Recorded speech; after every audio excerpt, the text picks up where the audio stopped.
everyone. Today we're going to read a book called I Am Amelia Earhart. Now, she was the first girl to fly all the way across the Atlantic Ocean by herself. That was a really, really big feat way back when. But let's see about how she got in the air. I am Amelia Earhart.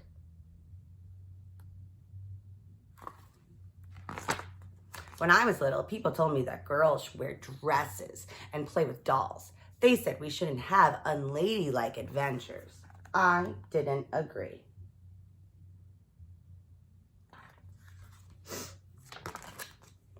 In fact, when I was 7 years old, my sister and I decided to build our own roller coaster in our backyard.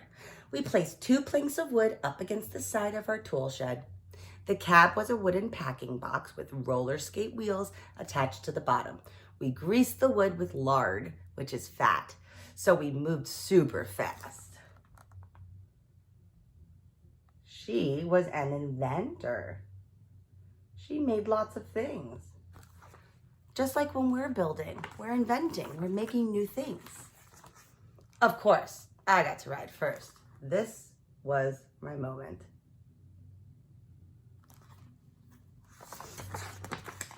I still remember the wind in my face.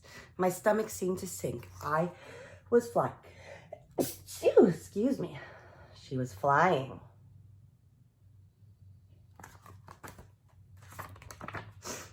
The crash was loud and noisy and messy. It certainly wasn't ladylike, but it was awesome.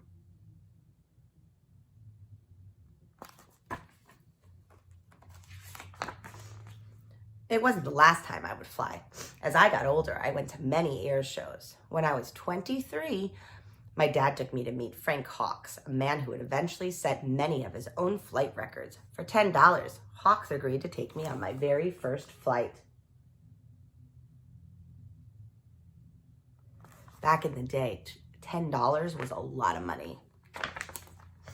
For 10 minutes, we flew through the sky and out over the Pacific Ocean. That's where we go in the ocean.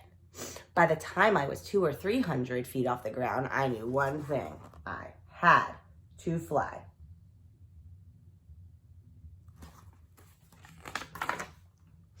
To save for my flying lessons, I worked as a truck driver, which wasn't ladylike either. A stenographer, which is a fancy schmancy word for someone who writes down what people say, and even a photographer.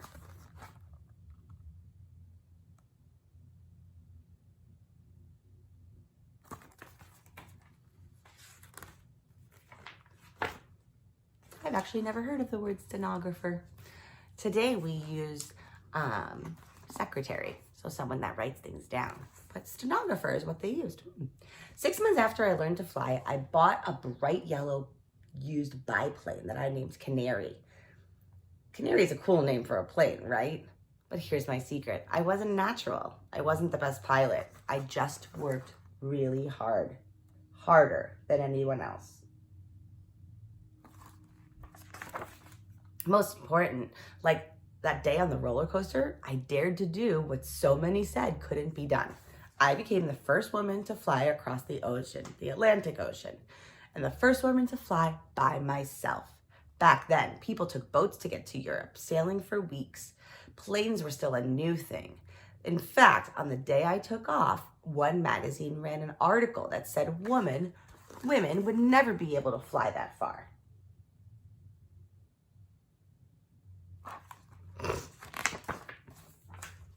To do it, I had to fly for 14 hours and 56 minutes with no rest, no break. Sometimes the sun was so blinding, I could barely see where I was going. In the process, I also broke the record for crossing the ocean in the shortest time, doing it faster than any man or woman had ever done before. Then I broke an altitude record, which means how high she is, which is a fancy schmancy way of saying I went higher than anyone else. How high did I go? About 12 Empire State Buildings, straight up, at a time when no woman had ever gone that high.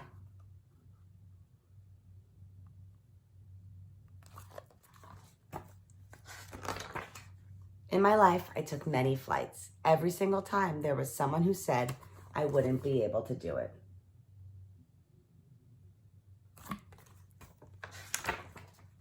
Never let anyone stop you. Whatever your dream is, chase it. Work hard. You'll find it. It's the best lesson I can give you. And she's right. I am Amelia Earhart. I know no bounds, and I hope you'll remember the greatest flight you'll ever take is the one no one has tried before. The end. Hope you enjoyed. I'll see you next time. Bye, guys.